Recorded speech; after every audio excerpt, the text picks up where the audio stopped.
Et si vous avez votre Bible, on va tourner ensemble, s'il vous plaît, enfants de Dieu, dans Romains chapitre 8.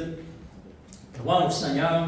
Et comme vous avez vu le titre de ce message, la parole de Dieu ce matin, Alléluia, la prière a la puissance de changer nos circonstances. Et oui, avec puissance, nous voulons continuer à prier, enfants de Dieu, dans le nom de Jésus. Amen. Alléluia, c'est le nom de Jésus. Priez au nom de Jésus. Jésus l'avait dit, nous avait enseigné, voici comment vous devez prier. Et puis je vous donne mon autorité. Il nous a donné son autorité. C'est merveilleux, enfants de Dieu. Fait qu'on doit utiliser cette autorité qu'il nous a donnée. Le nom de Jésus. Gloire au Seigneur. Nous lisons, s'il vous plaît, ensemble dans Romains chapitre 8.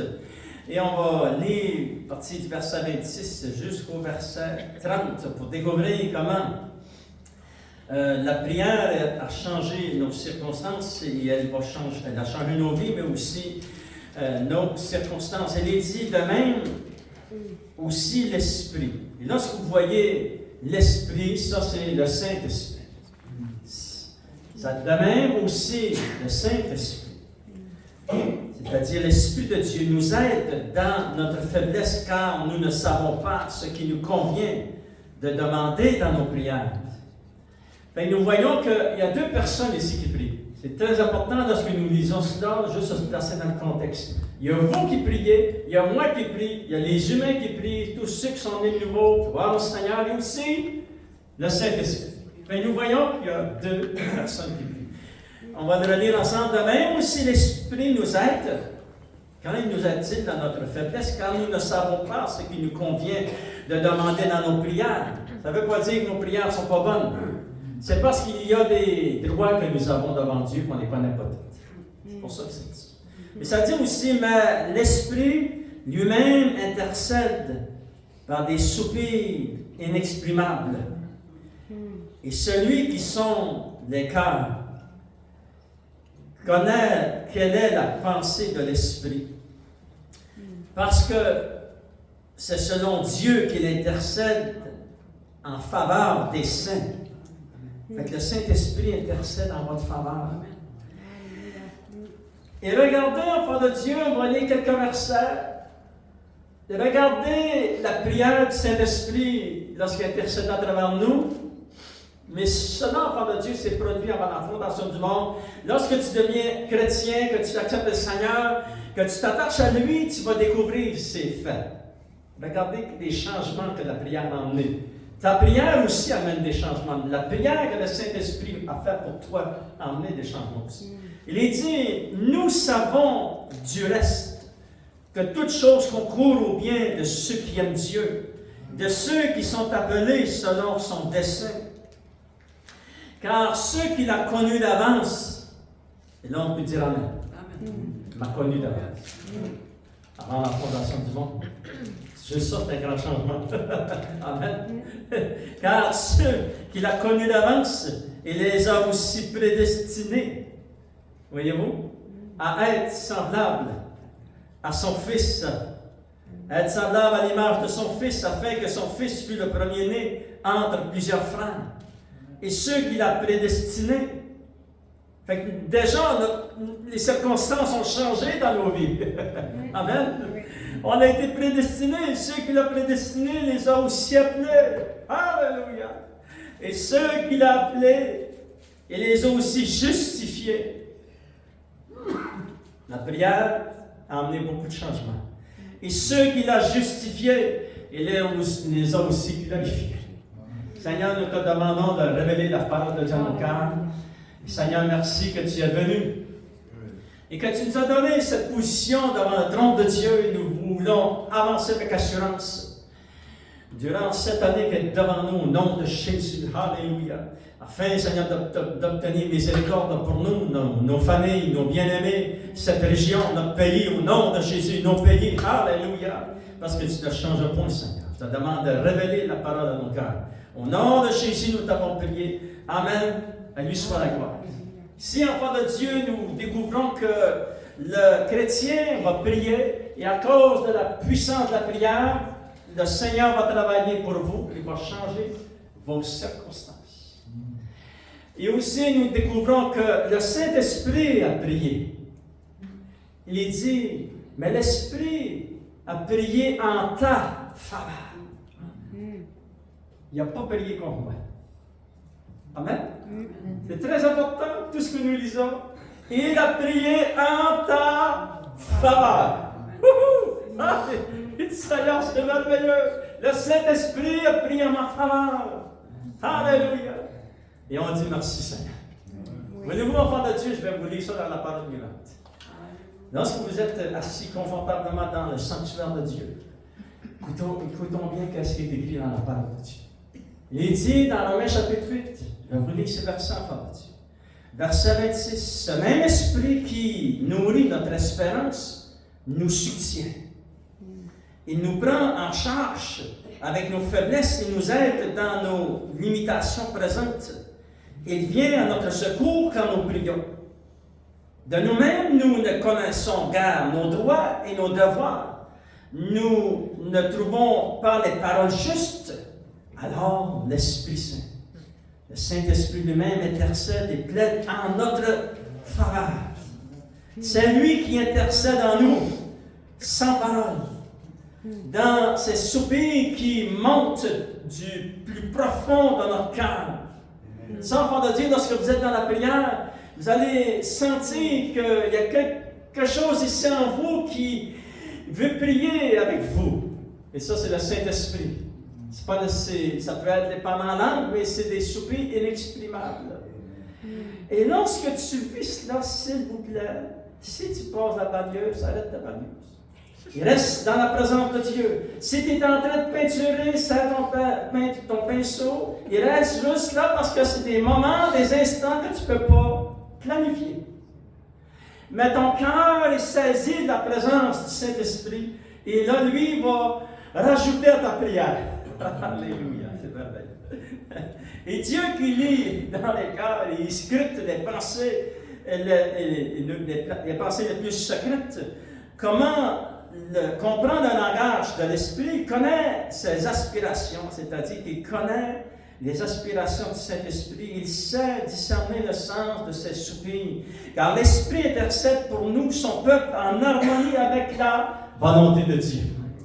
C'est sa volonté.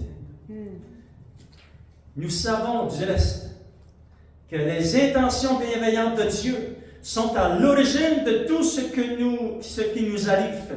Dieu fait concourir toutes choses au bien de ceux qu'il aime, car c'est conformément à son plan qu'ils ont été appelés au salut. Et là, on peut dire Amen. J'ai été appelé au salut, vous avez été appelés au salut. Ceux qui nous regardent, qui sont sauvés, et si vous n'êtes pas sauvés, acceptez le Seigneur dans votre cœur, confessez-le comme votre Sauveur et Seigneur, et Dieu va faire des miracles extraordinaires. Alléluia! Parce qu'il nous a appelés au salut. Gloire au Seigneur. Les gens qui sont sur cette planète maintenant, sont appelés au salut aussi, en effet, ceux que Dieu a enveloppés d'avance dans son plan d'amour, il les a aussi destinés. Avec la prière que le Saint-Esprit a fait en notre faveur a changé beaucoup de choses autour de nous et dans nos vies. Il nous a destinés, depuis le commencement, à porter son image, l'image de Jésus en nous. Et il a décidé de faire d'eux ses enfants au même titre que son propre fils. Et on dit, wow! Et de les façonner, et ça, comment nous façonne-t-il? C'est à travers les épreuves de la vie, c'est la vie dans laquelle nous sommes maintenant. Il nous façonne pour qu'il ressemble, afin qu'il soit l'aîné de nombreuses familles de frères et de sœurs, c'est-à-dire l'assembler de plus en plus au Sauveur, Jésus notre Seigneur. Nous portons en nous l'image du Seigneur qui est merveilleux, Frère Dieu. Ceux à qui Dieu a réservé d'avance une telle destinée et les a aussi appelés à venir à lui, ceux auxquels il a adressé son appel ont aussi été déclarés justes. Ça a tout changé autour de nous. J'étais injuste et séparé de Dieu avant que je vienne au Seigneur. Il m'a transporté de le royaume, il m'a déclaré juste. Et là, je me suis dit, Seigneur, ça m'a pris des mois et des années avant de comprendre que Dieu m'avait déclaré juste. à cause du sacrifice de Jésus. Alléluia! C'est un miracle extraordinaire, enfant de Dieu. Et ça dit, enfant de Dieu, ceux à qui Dieu a réservé d'avance une telle destinée, et les a aussi appelés à venir à lui. Ceux auxquels il a adressé son appel, ils ont aussi déclaré justes, et ceux qu'il a fait accéder à cette justice, et là c'est encore à nous, à cette vie nouvelle, ont été revêtus de la beauté, de la sainteté. Et c'est ça qui nous pousse à marcher le Seigneur. Alléluia. Dieu leur a accordé leur part de la gloire céleste. Vous avez déjà commencé à goûter aux choses de Dieu. C'est merveilleux la parole de Dieu. Amen. Alléluia. Le Saint-Esprit a eu un effet puissant. Il intercède en notre faveur. Aujourd'hui encore, enfant de Dieu. Il a intercédé avant la fondation du monde. Il a intercédé lorsqu'il est venu travailler dans nos vies. Il intercède encore. C'est toujours en notre faveur. Wow, quel privilège d'être enfant de Dieu. Maintenant, nous voulons regarder 3 révélations très importantes que lorsque nous prions. Le Saint-Esprit prie. Il y a eu beaucoup de choses qui ont changé en notre faveur. Mais regardons 3 exemples dans la parole de Dieu. Que lorsque vous priez, lorsque moi je prie, il y a des choses aussi qui, les circonstances alentour de nous sont transformées en enfants de Dieu. Alléluia. Commençons avec cette grande croyance que nous voulons placer dans notre vocabulaire pour prier. Amen. Alléluia, avec efficacité. La première chose qu'on veut rajouter à notre vie de prière, enfant de Dieu, nous voulons croire à la grandeur de Dieu lorsque nous prions. Parce que si nous prions et que nous doutons dans notre cœur, si seulement, même si on doute à l'existence de Dieu, notre prière n'ira pas loin. Ça n'ira pas loin, ça n'ira pas plus haut que de la fond. Parce que ça dit dans Jacques, ça dit, celui qui prie ne doit pas douter. Parce qu'une personne qui doute ne recevra pas de Dieu. Mais nous voulons aller chercher la parole de Dieu, la connaissance de la parole de Dieu et rajouter ces révélations et ces croyances à nos prières. Croyons à la grandeur de la puissance de Dieu. Voulez-vous, nous allons lire ensemble dans Job, enfant de Dieu, Job chapitre 7. Alléluia. Il est dit dans ces versets puissants, gloire au Seigneur, dans Job chapitre 7, verset 17 et verset 18. Écoutez bien qu'est-ce qu'il est dit, enfant de Dieu. Qu'est-ce que l'homme pour que tu en fasses autant de cas? Amen. Qui je suis pour que Dieu en fasse autant de cas? Qu'est-ce que l'homme et la femme? C'est les humains qui l'ont créé. Ils sont importants pour Dieu. Il est dit, enfant de Dieu, parce que tu daignes prendre garde à lui, pour que tu le visites tous les matins. Et c'est vrai. Ce que nous lisons ici, c'est la vérité. Dieu visite cette planète à tous les jours. Regardez dans Job chapitre 9, on va lire une partie du verset 4, il est dit à lui, décrivant la grandeur de votre Dieu, décrivant la grandeur de notre Dieu, afin que nous puissions rajouter notre foi à ce qui est écrit dans la parole de Dieu. Dieu est grand, enfant de Dieu. Ça dit à lui la sagesse et la toute-puissance. Qui lui résistera impunément? Il transporte soudainement les montagnes, il les renverse dans sa colère, il secoue la terre sur sa base. Seulement Dieu peut faire ça. Et ses colonnes sont ébranlées. Il commande au soleil, le soleil ne paraît pas. Il met un jour sur les étoiles. Seul il étend les cieux. Il marche sur les hauteurs de la mer. C'est lui qui a créé la grande ours, l'Orion et les Pléiades, et les étoiles des régions astrales qui éclairent le fond du ciel, enfant de Dieu. Il fait des choses grandes et inondables, insondables, des merveilles sans nombre. Voici, s'il passe près de toi, tu ne le verras pas. Parce que Dieu est tout-puissant. Et le Saint-Esprit est avec toi. Tu ne le verras pas. Et s'il s'en va, peut-être tu n'en perçois pas. Mais ça, c'est la sagesse infinie de Dieu. Mais Dieu est avec toi. Regardez, on dit, voici, il passe près de moi et je ne le vois pas. Il s'en va et je ne l'aperçois pas. S'il enlève, qui s'y opposera? Qui lui dira, que fais-tu? Regardons verset 16, c'est quand il m'exaucera. Si je l'invoque, je ne croirai pas qu'il eût écouté ma voix. Maintenant, enfants de Dieu, vous savez que nous avons écrit beaucoup de requêtes de prière sur nos dépliants de requêtes de prière au début de l'année. Il y a beaucoup de gens ici qui ont Dieu a répondu à ces prières. Cette semaine, peut-être cet après-midi, si vous voulez, regardez à celle que Dieu a répondu. Alléluia! Parce que le Dieu que vous servez, il va répondre à vos prières. C'est certain que c'était la volonté de Dieu que le Saint-Esprit vienne. Et qu'il soit... Nous savons qu'il est là. Parce que la parole de Dieu nous le dit et nous y croyons à la parole de Dieu. Et le Saint-Esprit est sur la terre. Mais les gens ne le voient pas. Il y a probablement beaucoup de raisons pourquoi Dieu a permis cela. Parce que lorsqu'ils ont vu Jésus, ils l'ont crucifié. Probablement une des raisons. Mais nous, il est venu dans notre vie. Il marche avec nous. Et il prie en notre faveur, enfants de Dieu. Alléluia. Et nous savons qu'il est tout-puissant. Que Dieu est tout-puissant. Alléluia. Il est grand. Il fait toutes choses à merveille. Et il vous bénira, enfants de Dieu. Et il vous multipliera ses merveilles. Et vous pourrez regarder en arrière et dire, waouh, Dieu est avec moi dans l'épreuve. Lorsque j'ai passé dans le feu, il ne m'avait plus dans ses bras.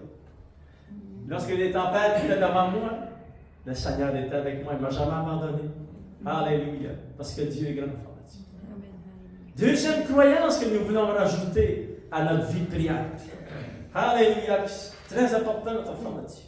Lorsque nous prions, nous voulons croire que Dieu n'est pas affecté par nos circonstances. Amen.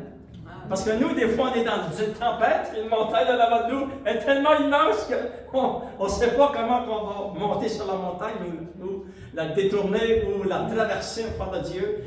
Mais le Dieu que nous servons n'est pas affecté par cette montagne. Amen. Alléluia. Voulez-vous, enfant de Dieu, quelques instants, on va regarder l'exemple du prophète Élisée. Son serviteur était paniqué. Et parce que le roi de la Syrie avait envoyé toute son armée, et c'était tellement immense ce qui se dirigeait vers le prophète, il l'a envoyé vers le prophète Élisée pour aller chercher le prophète Élisée et le mettre en prison en Syrie. C'est écrit dans 2 Rois, enfants de Dieu, verset 6. Et ça dit dans la parole de Dieu, on va lire ensemble quelques versets dans 2 Rois, chapitre 6, pour se placer dans le contexte de cet événement. Et regardons ce que le prophète Élie va révéler à son serviteur et comment Dieu va ouvrir ses yeux. Alléluia! Parce que le prophète Élisée, avait appris que Dieu n'était pas limité par les circonstances qui l'entouraient. Ça dit dans la parole de Dieu, dans 2 Rois, chapitre 6, verset 8, le roi de Syrie était en guerre avec Israël. Et dans un conseil qu'il tint avec ses serviteurs, il dit, « Mon camp sera dans un tel lieu. » Mais l'homme de Dieu, Élisée, qui était en Israël, Dieu lui révélait ce que le roi ennemi lui disait. Qu'est-ce qu'il disait à son armée?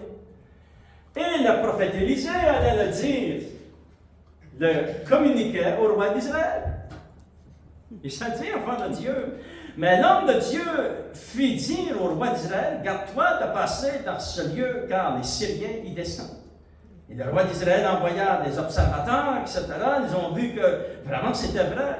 Mais verset 11, le roi de Syrie en eut le cœur agité parce que cela n'est pas arrivé seulement une fois, ni deux fois, mais plusieurs fois. Et là, il était agité, il était dans son pays en Syrie, il était vraiment agité. Il dit à son armée, il dit, qui de vous est un espion? En d'autres mots, pour Israël. Et ça dit, l'un de ses serviteurs, verset 12, l'un de ses serviteurs répondit, personne au roi, mon Seigneur. Mais Élisée, c'est la faute d'Élisée, le prophète qui est en Israël, rapporte au roi d'Israël des paroles que tu prononces, même dans ta chambre à coucher. Et là, il y a eu un plan. Il a parlé à son chef d'armée, toute l'armée de la Syrie. Puis c'était tellement gros que le prophète Élisée va dire, toute cette nation, on va le lire ensemble, enfants de Dieu, il a dit, tu vas les toutes monter. Bon, je veux savoir où est-ce que Élisée se trouve, vous allez aller le chercher, puis on va le mettre ici en prison. En Égypte. Ça dit au verset 14, il a envoyé des chevaux, des chars, fortes troupes, qui arrivèrent de nuit et qui enveloppèrent la ville où le prophète Élisée restait demeuré.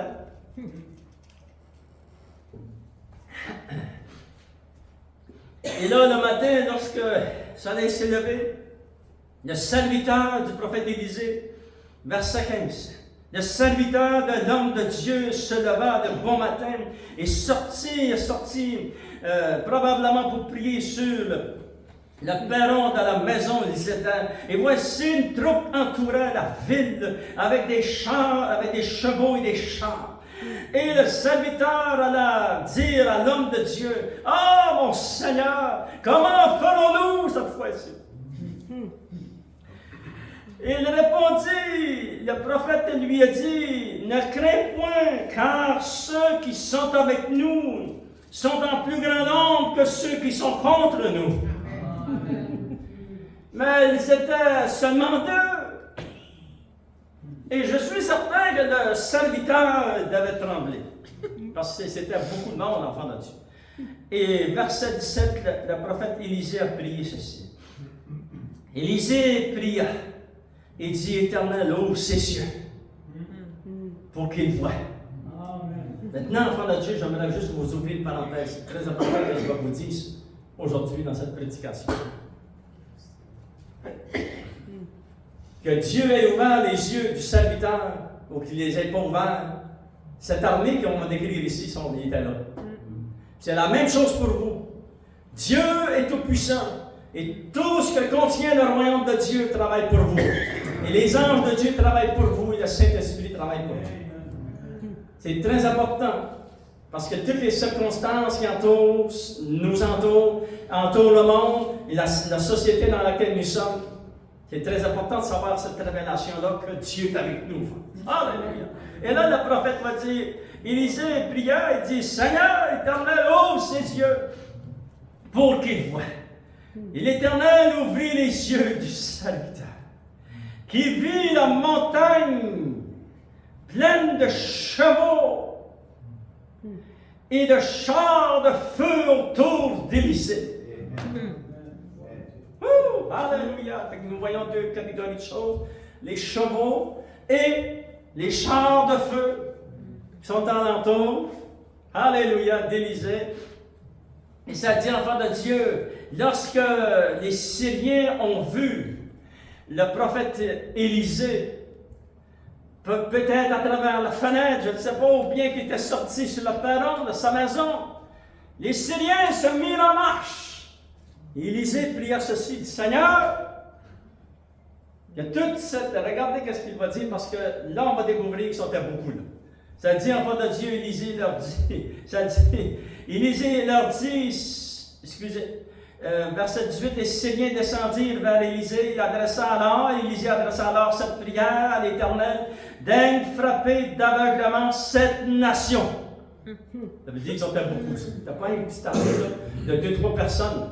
C'est pour ça que le serviteur était paniqué. Et là, il dit, prie au Seigneur, daigne les aveugler, Seigneur. Et ça dit que Dieu envoyait un aveuglement sur eux autres. Ils sont arrivés devant la maison. Et là, le prophète Élisée est sorti, puis il a pris la main du chef de l'armée, il m'a dit, c'est pas ici.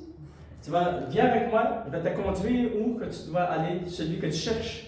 Là, ça dit dans la parole de Dieu que toute cette nation, beaucoup de monde, beaucoup de monde, il s'est dit, enfant de Dieu, qu'il les a conduits à Samarie.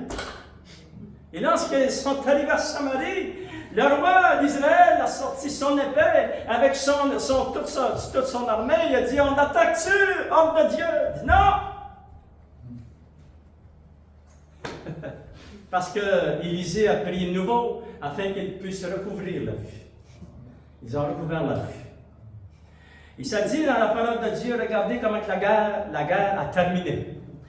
Ça dit, tu ne frapperas point, verset 22, répondit Élisée.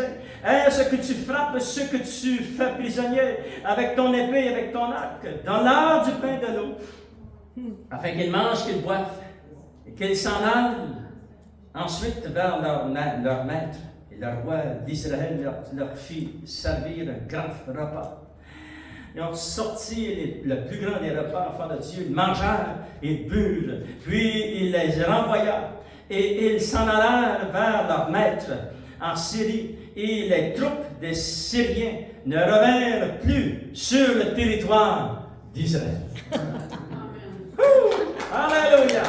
Maintenant, nous avons une grande révélation ici, enfants de Dieu. Le prophète, le serviteur était paniqué, c'était assez pour paniquer. Moi, probablement, j'aurais paniqué moi aussi. Mais le prophète Élisée va prier, et nous savons que l'armée de Dieu est avec lui. Alléluia! Il n'a pas regardé à ses circonstances ni à la mort. Il a regardé à ce que Dieu a fait. Et nous découvrons que Dieu n'est pas limité par les circonstances qui entouraient le prophète Élisée. Et c'est la même chose pour nous, enfants de Dieu. Ce qui vous entoure, les circonstances, des fois, qui sont négatives, Dieu est plus grand que tout ça. Et je le dis souvent ici, enfants de Dieu. Et je le dis avec foi, et j'y crois. Et j'y crois, c'est ce que je dis. Ce que je prêche, ce que je dis, j'y crois. Dieu n'est pas limité. Dieu est au-dessus de toutes nos circonstances. Des fois, des grosses circonstances. Mais Seigneur, moi, je ne peux pas rien faire, mais toi, tu peux faire quelque chose. Alléluia. Fait que nous venons rajouter à notre vie de prière. Seigneur, nous savons, Seigneur, oh Dieu, que des fois, on rencontre des tempêtes, et puis on ne sait même pas quand est-ce qu'elle va arrêter cette tempête. Il y a des épreuves devant nous, mais Seigneur, nous savons que tu es au-dessus. Oh, alléluia, que tu vas être entamé, Seigneur Dieu, comme le prophète Élisée.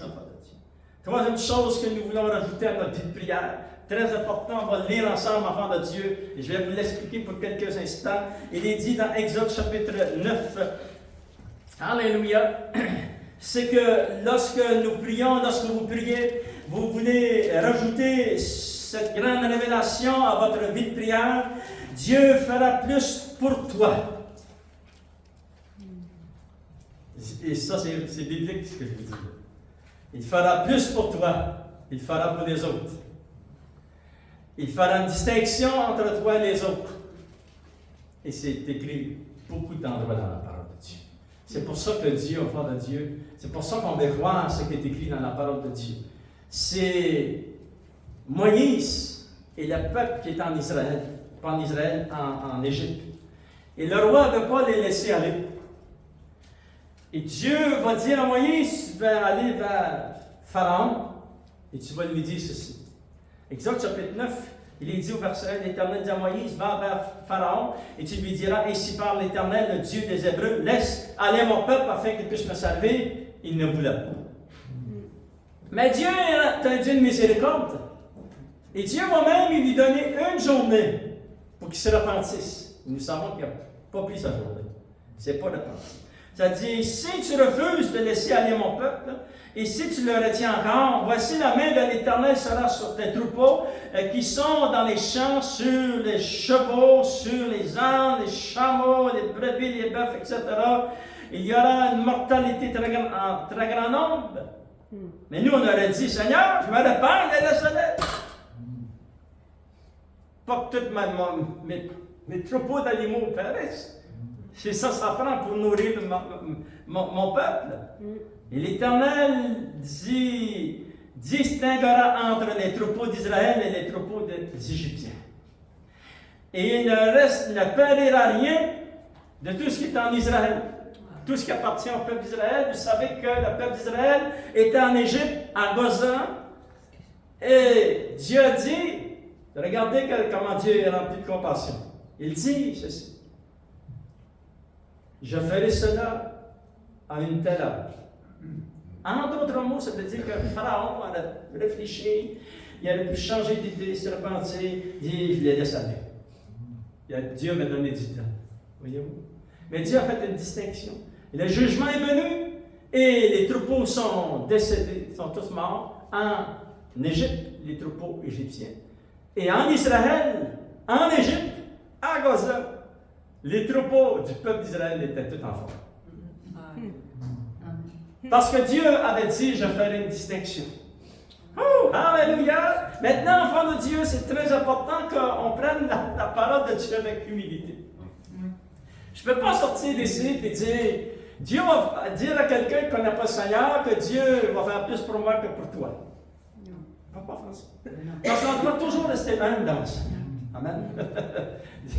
Nous le savons dans notre chambre de prière, nous pouvons le proclamer. Seigneur, tu m'as révélé, Seigneur, dans la parole de Dieu, que tu vas faire une distinction, tu vas emmener la guérison, tu vas emmener une délivrance puissante pour moi, Seigneur, ma famille, mes enfants. Tu vas te révéler puissamment, Seigneur, au nom de Jésus. Gardons ça dans notre chambre de prière. Amen. Sans faire de la peine à qui que ce soit, enfant de Dieu, mais Dieu fera une distinction. Lorsque nous prions, nous voulons rajouter ces croyances à nos prières. Nous voulons croire à la grandeur et la puissance de Dieu. Nous voulons croire aussi que Dieu n'est pas affecté par nos circonstances.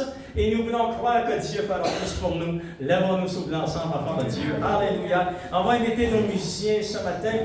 Et j'aimerais qu'on puisse prier pour les gens qui nous écoutent aussi sur la chaîne YouTube. Et puis prier aussi pour les besoins de tous ceux qui aimeraient recevoir de la prière aujourd'hui, en cet instant. Alléluia. Et on va se mettre, placer comme un accord devant le trône de Dieu. Amen. Alléluia. Tous ceux qui aimeraient recevoir de la prière, vous pouvez avancer ici à l'autel afin que vous puissiez toucher le bord du vêtement du Seigneur Jésus. Et Dieu va intervenir puissamment, enfants de Dieu, pour vous.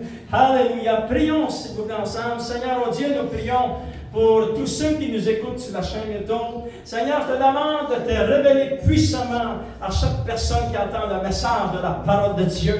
Et Seigneur, nous voulons placer, Seigneur, oh Dieu, notre foi dans la parole de Dieu. Nous savons que tu es tout-puissant, que tu es le Dieu qui n'est pas affecté par les circonstances de tes bien-aimés, de tes enfants, Seigneur, oh Dieu. Et nous croyons que tu vas faire plus pour eux au nom de Jésus.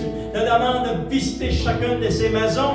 Te demande de visiter, Seigneur, leur cœur. Que tu puisses les remplir de révélations. Que tu puisses guérir ceux qui ont besoin de guérison. Au nom de Jésus, nous t'avons prié. Interviens aussi, Seigneur, pour ceux qui se cherchent du travail.